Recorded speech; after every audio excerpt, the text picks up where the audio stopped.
di rapat internal tanggal 25 April dan rapat di tanggal 6 September 2022 kemarin, Pak Presiden mengarahkan untuk PSN ini untuk konstruksi fisik harus diselesaikan di semester 1 tahun 2024. Minimal itu. Tapi kalau memang belum fisik selesai, paling nggak minimal untuk perizinan, pengadaan tanah, dan pembiayaan atau financial close-nya itu harus diselesaikan sebelum tahun 2024. Sehingga kalaupun fisiknya belum selesai tetap bisa jalan, tidak meninggalkan proyek-proyek mangkrak bagi pemerintahan berikutnya. Itu kata kuncinya, Pak.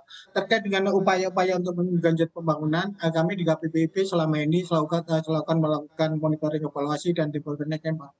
Terkait dengan beberapa isu permasalahan, memang banyak permasalahan itu terkait dengan pengadaan tanah ya. Paling banyak itu pengadaan tanah, terkait dengan perizinan, kedua, kemudian terkait dengan konstruksi, terkait dengan percepatan penyiapan dan pendanaan. Jadi beberapa isu-isu yang muncul dalam pelaksanaan PSN itu kemarin kita udah petakan, Mbak Sasha, kita petakan terutama terkait dengan pengadaan tanah dan perizinan. Kita udah memetakan terkait dengan konsinyasi, terkait dengan tanah wakaf, tanah kas desa, tanah perkara terkhusus, yang nanti kita akan diskusikan dengan kementerian lembaga terkait debottleneck-nya. Kita kerja bareng dengan teman-teman stakeholder terkait, dari teman-teman dari ATR BPN, dari teman-teman kehutanan, kemudian kemudian agama dan sebagainya, sehingga nanti kita dorong bareng-bareng, kita koordinasi, kita sinergi dan kolaborasi dalam rangka nanti untuk percepatan pelaksanaan sesuai dengan target Pak Presiden di semester 1 tahun 2024. Jadi di KPPIB kami bersama dengan teman-teman Menko Marves, teman-teman KSP, teman-teman keuangan, Bappenas, ATR BPN dalam rangka nanti kita dorong bareng-bareng dalam rangka untuk percepatan penyelesaian proyek-proyek strategis nasional. Begitu Pak Sasha. Oke, saya ingin minta tanggapannya Bapak Marlian. Pak Marlian, tadi Pak Suroto mengatakan setidaknya minimal ditargetkan rampung semester 1 2024 atau misalkan perizinan ataupun pengadaan tanah. Tapi dengan melihat situasi global saat ini dan melambungnya harga energi, kemudian juga masih banyak urgensi-urgensi lain yang harus menjadi prioritas, apakah sebetulnya tepat nih Pak mengejar PSN dan apakah tidak dikhawatirkan akan terjadi banyak proyek yang mangkrak? Baik. Terima kasih Sasha, Bapak dan Ibu sekalian. Pertama saya merespon dulu mengenai IKN dulu nih ya, bahwa IKN ini bukan sekedar pembangunan ibu kota yang baru, tapi saya selalu menyampaikan ini adalah satu bentuk inovasi pemerintah melalui pembangunan kawasan strategis nasional. Berbasis Undang-Undang Nomor 26 Tahun 2007, berarti ini satu bentuk mungkin inovasi PSN yang terbesar, mungkin yang termegah dalam zaman Bapak Presiden Joko Widodo. Kenapa? Ini kawasan strategis nasional. Artinya apa? Vital di mata Presiden. Jadi saya pikir ini menjadi hal yang penting pertama. Kedua, merespon kondisi saat ini, pemerintah tentunya sudah memikirkan, Bapak dan Ibu sekalian, bagaimana kondisi global, lalu posisi Indonesia. Dari berbagai referensi saya mencatat kondisi bagaimana perekonomian di Indonesia, resesi kita, itu sebenarnya tidak lebih buruk dari beberapa negara lain.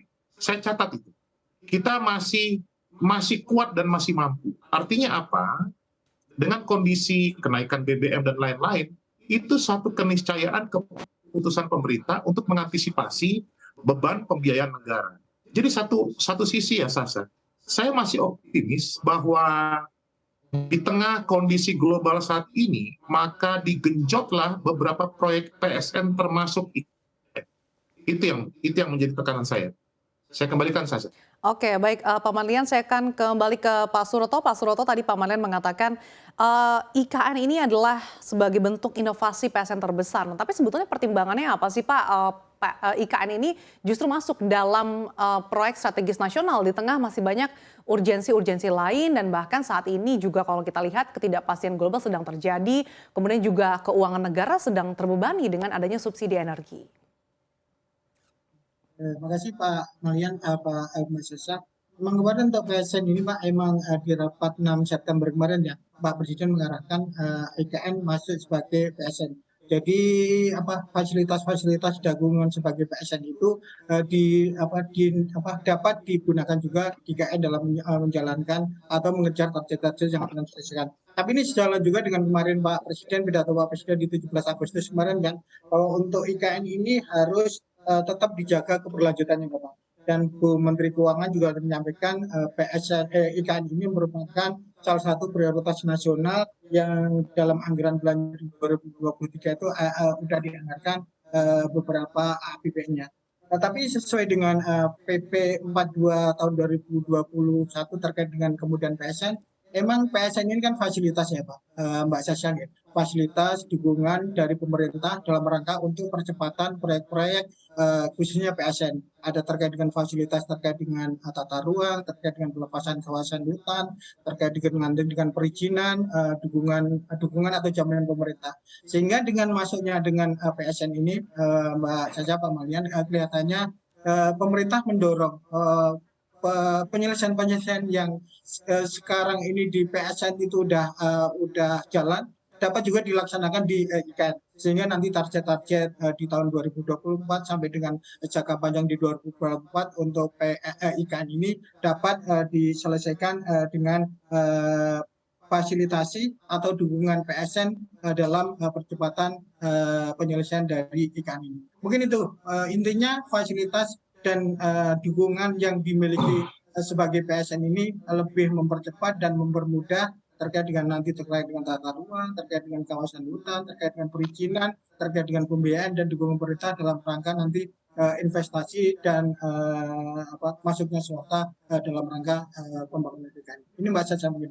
Oke, Pak Manlian, kalau misalkan kita Iya. melihat situasi yang ada saat ini, sebetulnya seberapa besar sih beban yang ditanggung kontraktor PSN begitu di tengah kenaikan material, kemudian BBM juga baru-baru ini dinaikkan, kalau misalkan pemerintah tidak segera melakukan eskalasi kontrak? Ya, jadi pertama, sebelum mengarah ke situ, sebenarnya Bapak dan Ibu sekalian, pemerintah bukannya tidak memikirkan perencanaan untuk urusan penyelenggaraan IKN.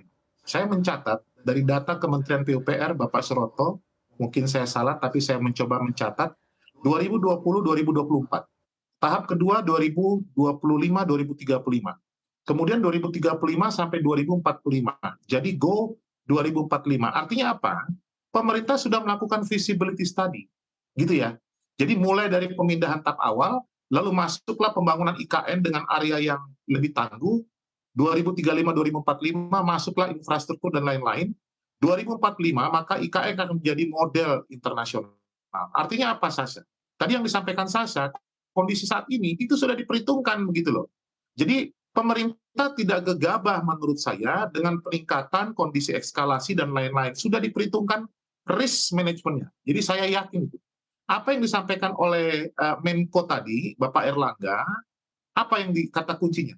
Dengan IKN ini akan meningkatkan gairah perekonomian bukan cuma setempat, bahkan nasional. Jadi terbalik paradigmanya, dengan berbasis perencanaan itu, maka pembangunan IKN ini justru harusnya bisa mendorong pertumbuhan ekonomi. Bagaimana Indonesia boleh menjadi model.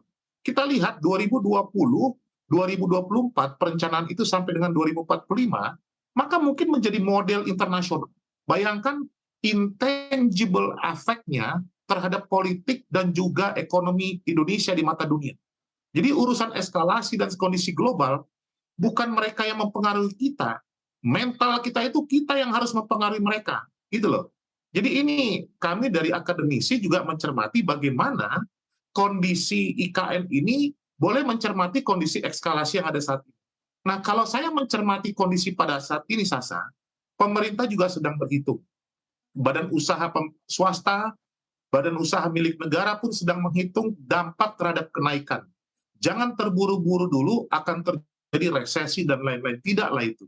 Tentunya pemerintah bersama masyarakat sudah memikirkan balance efek itu supaya perekonomian kita tetap jalan.